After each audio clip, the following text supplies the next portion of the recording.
Assalamualaikum warahmatullahi wabarakatuh. Perkenalkan, nama saya Sally Rifda Windani dari Prodi Pendidikan Kimia dari Universitas Negeri Semarang dengan NIM 430141997. Di sini saya akan menjelaskan salah satu subbab dalam kimia fisika 2 yaitu sel elektrokimia. Nah, di sini saya akan menjelaskan 3 subbab dari bab sel elektrokimia. Yang pertama yaitu macam elektroda, kemudian yang kedua ada konstanta kesetimbangan dari potensial sel setengah standar, kemudian yang terakhir ada penentuan E0 setengah sel. Nah, yang pertama adalah macam-macam elektroda. Di sini adalah elektroda yang akan digunakan dalam sel elektrokimia. Nah, pada sebab ini saya akan menjelaskan mengenai macam-macam elektroda yang memuat reaksi setengah sel yang berhubungan dengan hukum Nernst. Sebelum memasuki ke hukum Nernst, macam-macam elektroda sendiri ada 4. Yang pertama ada elektroda gas ion, kemudian yang kedua ada elektroda ion logam-logam, kemudian yang ketiga ada elektroda logam garam tak larut anion, kemudian yang terakhir ada elektroda oksidasi reduksi. Nah, memasuki persamaan Nernst. Persamaan Nernst seperti yang ditunjukkan pada gambar di layar, yaitu E sel sama dengan N0 sel min RT per NF ln Q. Dalam keadaan setimbang menjadi E0 sel sama dengan N0 sel min RT per NF ln K, di mana K adalah konstanta kesetimbangan yang didasarkan pada konsentrasi larutan. Nah,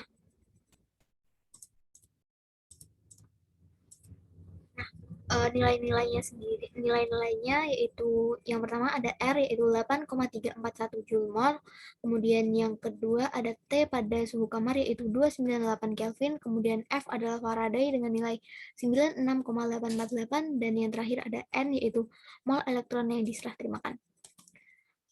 Masuki ke macam-macam elektroda. Yang pertama adalah elektroda gas ion. Elektroda gas ion adalah elektroda yang berisi gas yang berada dalam kesetimbangan dengan ion di dalam larutan, terdiri dari elektroda inert yaitu platina dan granit. Contohnya Cl2, Cl-. Kemudian yang kedua ada elektroda ion logam-logam. Elektroda ini terdiri dari sebatang logam yang dibenamkan pada larutan dan berada pada kesetimbangan dengan larutan yang mengandung ion logam. Contohnya Zn2 plus Zn dan Cu2 plus Cu. Kemudian yang ketiga ada elektroda logam garam tak larut anion. Nah, elektroda ini terdiri dari sepotong logam yang dibenamkan pada larutan yang mengandung garam pada tak larut dari logam tersebut dari garamnya, dan tentunya pada keadaan yang setimbang. Nah, jenis elektroda ini ada 4. Yang pertama adalah elektroda perak-perak klorida, yaitu logam Ag, padatan AgCl, dan larutan yang mengandung ion Cl-. Kemudian yang kedua ada elektroda kolomel, yaitu elektroda yang terdiri dari sejumlah merkuri yang dilapisi oleh kolomel atau merkuroklorida. Kemudian yang ketiga ada elektroda merkuri-merkuri oksida, yaitu elektroda yang terdiri dari sejumlah merkuri yang dilapisi oleh pasta merkuri oksida dan larutan basah.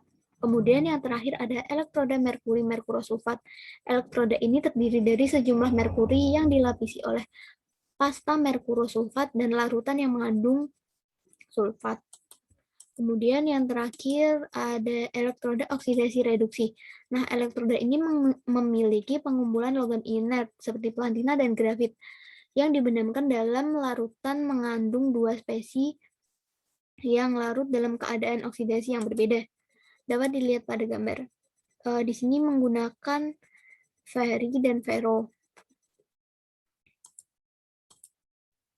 Selanjutnya pada sebab kedua yaitu konstanta kesetimbangan dari potensial sel setengah reaksi standar. Nah, setiap reaksi kimia dituliskan sehingga hubungan dari dua reaksi setengah sel sehingga potensial sel dapat dikaitkan dengannya. Maksudnya, jika terdapat reaksi seperti pada layar, nah ini 2Fe3 plus Sn 2 plus menjadi 2Fe plus dan Sn.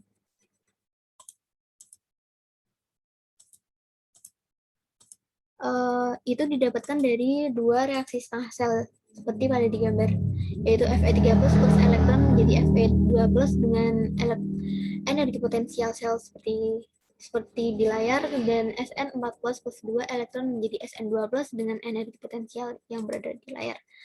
Selanjutnya, bagaimana cara menghitung konstanta keseimbangan dapat dihitung menggunakan rumus yang pertama.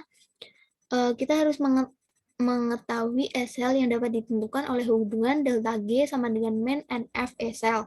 Kemudian yang kedua, untuk potensial sel standarnya dapat dihitung dengan delta G sama dengan min NF E0 sel. Kemudian pada persamaan Nernst dalam keadaan setimbang dapat dihitung dengan rumus E sel sama dengan E0 sel min RT per NF ln K. Kemudian di sini dapat ditentukan delta G-nya juga, yaitu min RT ln K. Kemudian dapat disubstitusi. Di sini mensubstitusikan delta G pada potensial sel standar dan delta G pada persamaan Nernst dalam keadaan setimbang. Dan didapatkan log 10K sama dengan NFE0 sel per RT. Nah, pada suhu kamar dapat dimasukkan nilai-nilai yang telah diketahui pada awal tadi, yaitu menjadi log 10K sama dengan N96,484 E0 sel per 8,314 dikali 298, dan didapatkan rumus log 10K sama dengan mol dikali E0 sel per 0,05916.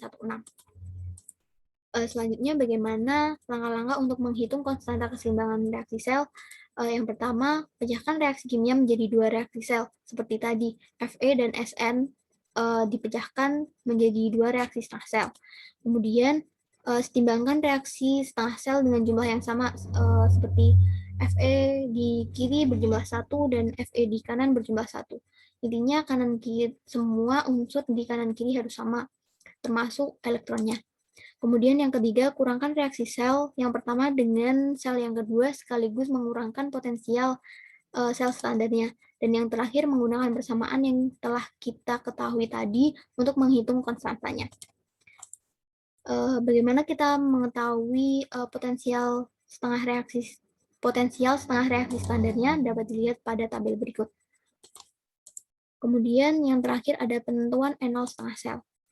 Nah, sebelum menghitung penentuan E0 setengah sel, kita harus mengetahui potensial sel dan potensial setengah sel.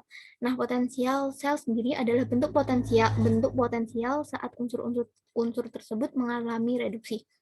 Kemudian potensial setengah sel adalah ukuran kecenderungan berlangsungnya reaksi Nm plus N elektron menjadi M. Nah, penentuan E0 setengah sel sendiri dapat dihitung dengan persamaan Nernst yang telah kita pelajari di awal tadi. Kemudian, karena nilai-nilai konstanta kesetimbangan diperoleh dari potensial setengah sel, maka penting untuk mengetahui E0 setengah reaksinya. Contohnya, untuk mengetahui E0 sel dari elektroda Ag, ion Ag, maka kita harus menyiapkan suatu sel yang mengandung elektroda yang telah diketahui dan elektroda lain yang telah diketahui energi potensialnya. Nah, untuk menghitung kita harus mengetahui reaksi selnya terlebih dahulu. Di sini ada Ag plus elektron elektroda hidrogen standar menjadi Ag. Kemudian di sini kita dapat menentukan rumus potensial selnya, yaitu dengan hukum Nernst, dan K-nya diganti 1 per Ag+. Kemudian pada suhu kamar kita dapat memasukkan nilai yang telah kita dapatkan tadi, yaitu menjadi 0 Ag plus 0,05916 log 10, K-nya menjadi A Ag+. Nah, dari situ nanti akan diketahui nilai E0-nya. Semakin besar E0 sel yang didapatkan, maka semakin mudah reaksi tersebut untuk bereduksi. Sekian yang dapat saya sampaikan. Apabila ada salah kata, mohon dimaafkan. Apabila ada salah penyampaian juga saya mohon maaf. Wassalamualaikum warahmatullahi wabarakatuh.